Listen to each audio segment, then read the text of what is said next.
Ilior had always believed that being unlucky was a kind of art form, but nothing in his 15 years of scraping by in the fringe colonies had prepared him for the Andara system. The star charts labeled it as caution. Spatial oddities may include exploding comets, which was vague enough to feel like a polite suggestion rather than a warning. Floating near a black hole with a ship that smelled faintly of burnt circuits, he muttered to himself, "Great, I've hit the jackpot of cosmic misery." His only companion was a malfunctioning AI named Clue, whose default setting was sarcasm, and who now piped up in a tone that implied disappointment in his existence. "Congratulations, Captain Disaster. Your luck has officially entered negative territory. Please stop embarrassing yourself in three-dimensional space." Ilior rolled his eyes, gripping the console as another shard of gravitational debris scraped his hull. "Thanks, Clue. You're like the personal trainer of shame I never asked for." The black hole's event horizon shimmered like a liquid mirror, pulling at the edges of reality in ways that made his stomach do gymnastics. That's when he saw her. At first, she looked like a trick of the light, a figure bending unnaturally, twisting as if gravity itself were laughing at her.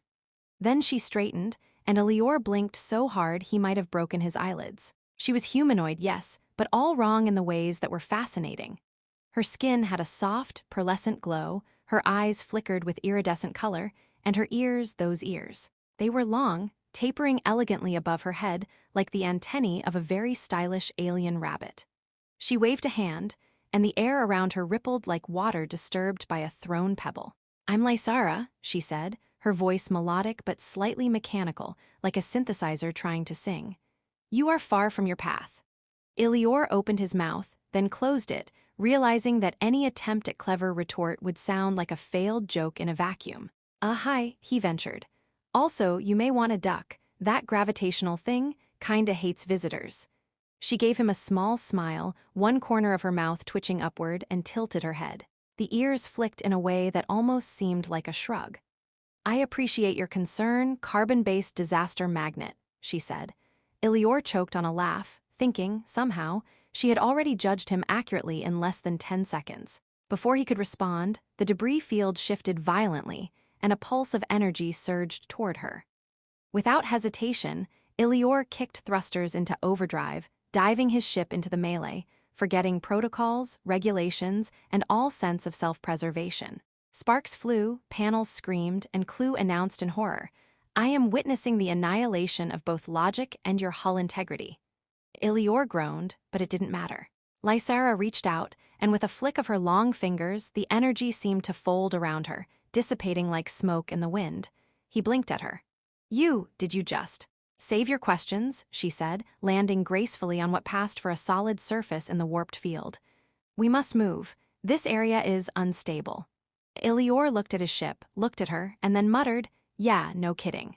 Also, I think my insurance doesn't cover heroic incompetence." She laughed, an unexpected, musical sound that made the tension of floating near a black hole momentarily feel like an inside joke. They maneuvered through the shattered remnants of orbiting rock, Lysara moving with a confidence that made physics look optional. Ilior struggled to keep pace, bumping into fragments and accidentally activating a beacon that screamed a distress signal in 7 frequencies simultaneously. "Sorry," he said sheepishly. "You know me, Chaos has a loyalty program." By the time they reached the edge of the gravitational maelstrom, Ilior realized 2 things. 1, he had just gambled everything to save a stranger. 2, he was grinning like an idiot, and the stranger's long ears twitched in amusement at him. Somehow, the universe had handed him a disaster so spectacular, it was starting to feel suspiciously like a story worth surviving. Ilior had just enough time to regret thinking he could survive the Andara system without a new set of bad decisions when Lysara decided that caution was a concept clearly meant for boring species. She led him across floating platforms of crystalline rock that hovered in the void like giant, sparkly stepping stones, her long ears twitching in rhythm with some invisible music only she could hear. Each step seemed to warp reality around her, bending light and gravity in ways that made Ilior feel like he had entered a kaleidoscope constructed by a slightly sadistic artist. "You know," he said, clutching the edge of a platform as it swayed dangerously, In most of space, the rocks don't move unless you poke them with a neutron stick. Just saying. They have personalities here, Lysara replied, her tone flat but somehow amused, the corners of her mouth twitching in a way that suggested she found his panic adorable. Or they respond poorly to humans. Ilior snorted. Yeah, humans, the apex disaster of the galaxy. Works for me. He followed her, trying to look casual, which meant little when he tripped over a floating shard that seemed to laugh at him as he stumbled. Lysara's laugh rang through the void, light and musical, carrying a note of mischief. Her ears twitched so violently it looked like she was dancing with invisible partners, and Ilior nearly fell off his platform again, muttering, I swear, if your ears start taking selfies, I'm out of here. They passed a corridor of gaseous tendrils that writhed like liquid snakes, each pulse of color singing in harmonics that scraped at Ilior's sanity. They say hello, Lysara commented calmly as one of the tendrils lazily brushed against his arm. He yelped, Yeah, well, I don't speak snake gas. I barely speak human. Lysara rolled her eyes, long ears flicking in a motion that looked like exasperation crossed with amusement. You will learn to adapt, or the universe will adapt without you. Ilior groaned. I'm already halfway adapted to disaster. Does that count? Hours, or perhaps minutes. Time here was suspiciously flexible, passed with a series of improbable escapes, each punctuated by Lysara's teasing and Ilior's increasingly creative insults directed at inanimate hazards. They dodged gravity storms that threatened to rip their bodies apart, only for Lysara to casually alter the field with a subtle gesture. You call that subtle? Ilior asked, his voice echoing through the turbulent air. I nearly became soup twice back there. She smirked. You have a way of making even survival look dramatic. Ilior paused, realizing she wasn't entirely joking. Dramatic is my brand, he said, puffing his chest out, which made Clue groan audibly. Eventually, they stumbled, quite literally, into a clearing of floating structures that resembled spires made of liquid crystal, each one pulsing in colors that no human eye was meant to name. Welcome to the Nexus of Possibilities, Lysara announced, sweeping an arm theatrically. Try not to break anything sentient, or mildly offended. Ilior looked around, noticing that the structures seemed almost alive, bending toward them, whispering in vibrations that tickled his ears. I feel like I've wandered into a cosmic spa for sentient crystals, he muttered. Lysara's ears twitched in amusement, and she quipped, Cosmic spa, yes. Very exclusive membership. You get to nearly die twice before admittance. At the center of the clearing floated a device that shimmered with the kind of power that made Ilior's stomach simultaneously thrill and revolt. Lysara approached it with measured steps, fingers tracing invisible lines of code in the air. This is what I have been seeking, she said. It can restore what was lost to my people. Ilior swallowed, realizing that the weight of the galaxy had just landed squarely on his shoulders. And you want me to what exactly? Lysara's eyes glowed faintly. To trust me, she said simply. Ilior's mind screamed warnings in every language he knew, and a few he didn't, but her ears twitched in a way that suggested, if he played along, the universe might reward him, or at least laugh at him entertainingly while attempting it. He exhaled, grit in his teeth. Well, I guess if my brand is dramatic, I might as well go full performance mode. Lysara smiled, just enough to make his pulse skip. Good, you'll need your sense of humor where we're going next. The universe takes itself seriously enough, our job is to keep it entertained while surviving. Ilior felt a spark of something unfamiliar. Excitement, anticipation, and a hint of something like hope. If disaster was inevitable, at least he wouldn't face it alone, and Lysara's ears twitched in agreement, like punctuation on a sentence he wasn't sure he deserved to read. Ilior felt like he had been handed a quantum roller coaster without a safety harness, and judging by the way the floating crystals hummed around him, the universe was entirely pleased with the idea. Lysara led him to the core of the Nexus of Possibilities, where a suspended lattice of energy pulsed like a living heartbeat. It was vast, infinite, and terrifyingly beautiful, shifting colors that seemed almost alive, like the dreams of 1,000 stars projected into one place. This is it, she said, her long ears flicking as if sampling frequencies Ilior couldn't even perceive. If we succeed, my people regain what they lost. If we fail, she left it unsaid, and Elior didn't need it spelled out. He had seen enough explosions, gravity storms, and sarcastic AI lectures to understand failure here could be terminal. He tried to joke to keep his nerves in check. Well, I've always wanted to be part of a cosmic art installation. Hope they don't charge me rent. Lysera tilted her head, a slow, amused smile spreading across her face. Your humor is resilient. Perhaps it will serve you. Elior wasn't sure whether that was encouragement or a polite warning that his jokes would soon be irrelevant. He took a deep breath and followed her instructions.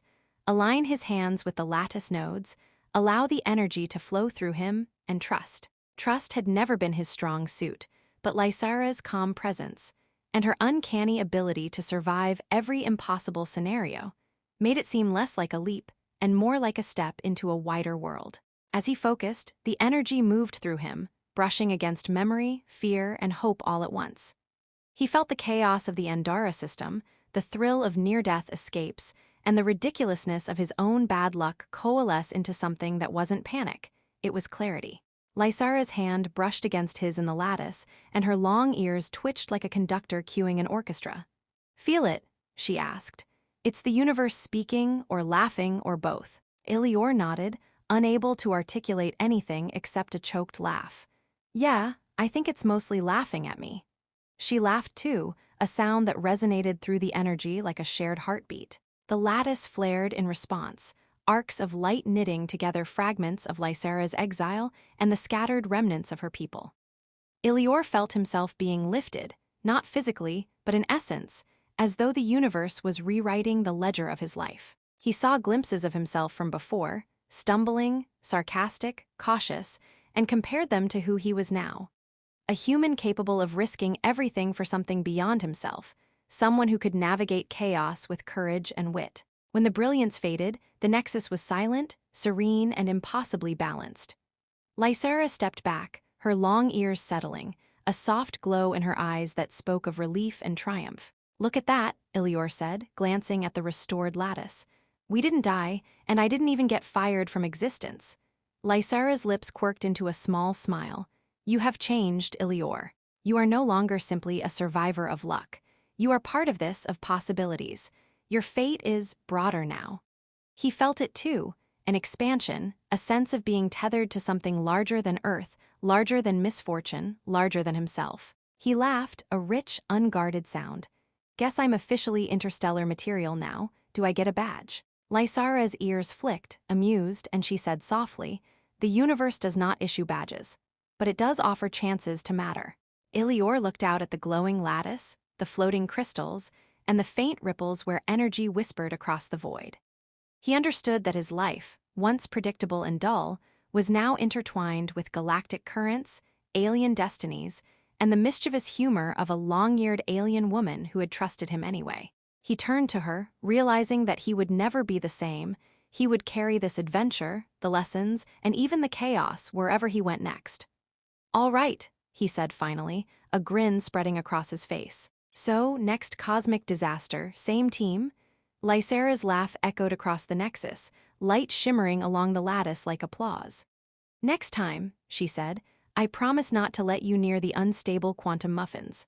Elior groaned dramatically, but inside, he felt the quiet thrill of belonging, of having faced the impossible and survived with humor, heart, and unexpected courage. The galaxy stretched before him, full of possibilities, and for the first time in his life, Elior didn't feel like he was merely surviving.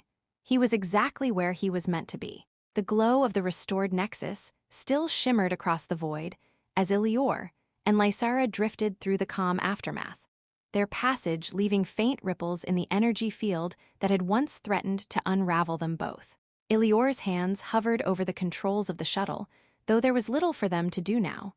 The lattice had stabilized, and Lysera's people, long scattered across exiles and hidden colonies, were awakening, their consciousnesses weaving back into the universe like threads returning to a tapestry. He exhaled, realizing his chest didn't ache with panic anymore, only a lingering thrill, the kind that came from surviving chaos while knowing the universe had, unexpectedly, given him a starring role. Lysera floated beside him, her long ears flicking with subtle amusement as she observed his expression. "You seem different," she said, voice lilting with curiosity. "You walk as though the void has stopped trying to swallow you." Ilior shrugged, a crooked grin tugging at his face. "Well, the void is polite now, or maybe it just respects me more after watching me trip over quantum noodles 3 times in a row." Lysera's laugh, musical and bright, echoed across the shuttle's energy hull. "You are still chaotic," she noted, "but the chaos is tempered." He raised an eyebrow. Tempered chaos. Sounds like something the galaxy might actually market. The shuttle drifted past shimmering colonies, each one awakening to Lysera's touch. Small vessels emerged, carrying alien figures who bent light around them with ease, signaling both gratitude and curiosity. Ilior felt a strange warmth, a human sensation amplified by the surreal scale of the universe.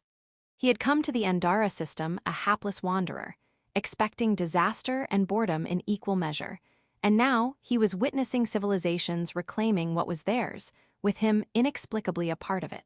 Clue piped up from a corner, voice dripping sarcasm and admiration. "Congratulations, Captain Disaster, you have been promoted to Cosmic Mediator, or something that sounds ridiculously official. I haven't decided yet." Ilior chuckled. "Cosmic Mediator. Works for me. Does it come with vacation days?"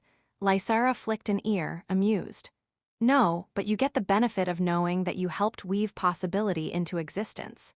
As the day, or what approximated a day in this temporal flux, unfolded, Ilior noticed how much he had changed. The fear that had once governed his decisions had shifted, replaced by a cautious boldness and an appreciation for the absurdity of survival. He could trust, improvise, and laugh in the face of cosmic threats. More importantly, he had learned to see value in other beings, even ones whose very biology seemed designed to unsettle him. Lysera's long ears twitched as she sensed his reflection, a silent acknowledgement of growth. "You understand now," she said softly. "Life beyond planets and bureaucracy, beyond luck, it is about connection, resilience, and sometimes humor." Ilior nodded, glancing at the shimmering horizon of energy and civilizations. "I get it, and if I don't get blown up, that's bonus points." Lysera's smile was patient and knowing, her fingers brushing the lattice in a gentle motion that caused colors to ripple like laughter. "You are no longer simply a visitor," she said. "You are part of what moves the cosmos forward. That is a rare gift for a human." Ilior laughed again, this time without worry or sarcasm, just the pure, unrestrained sound of someone who had survived the impossible and discovered purpose. As they prepared to depart, Lysera's ships flaring in synchronized flight behind them, Ilior realized that adventure would always follow. Gravity waves, unstable stars, and cosmic bureaucracy. But he was ready. He had grown from a hapless wanderer into a participant in the vast, unpredictable story of the universe. With a final glance at Lysera, her long ears flicking in amusement and farewell, he said, "Well, universe, I'm ready for whatever ridiculous plot twist comes next." The stars stretched endlessly before him, alive with possibility, and for the first time, Ilior felt fully, irreversibly at home among them.